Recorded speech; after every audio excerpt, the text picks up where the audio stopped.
আসসালামু আলাইকুম প্রিয় বন্ধুরা, আশা করি সকলে ভালো আছেন। আমিও ভালো আছি।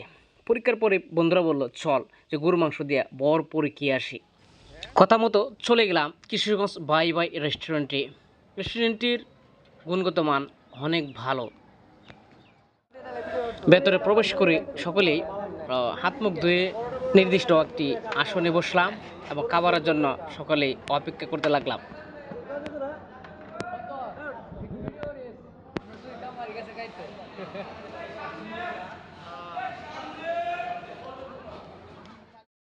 শুরুতেই ভাত এবং পানি পরিবেশন করা হলো।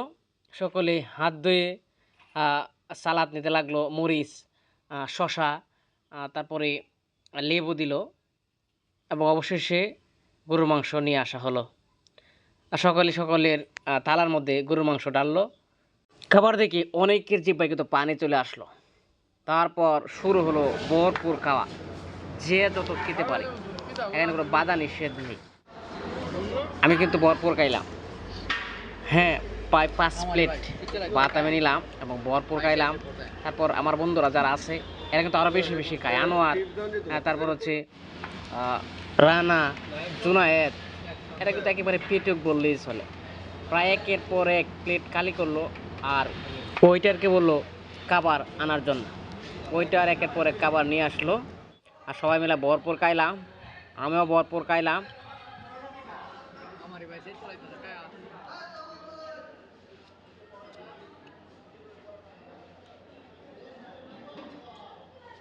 প্রচণ্ড গরম ছিল, যার কারণে কিন্তু 2টা টিস্যু আমার লাগে। একদম আমি ঘেমে যাই।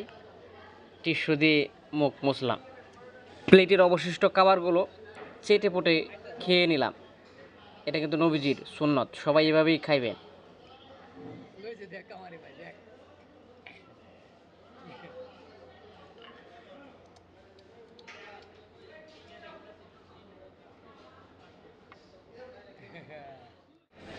সবার মধ্যে দুর্বল খাওয়াই এই যে আবদুল্লাহ, দীর্ঘ সময় সে খাইলো, যদিও সে আমাদের মতো তেমন একটা খেতে পারে না আর কি।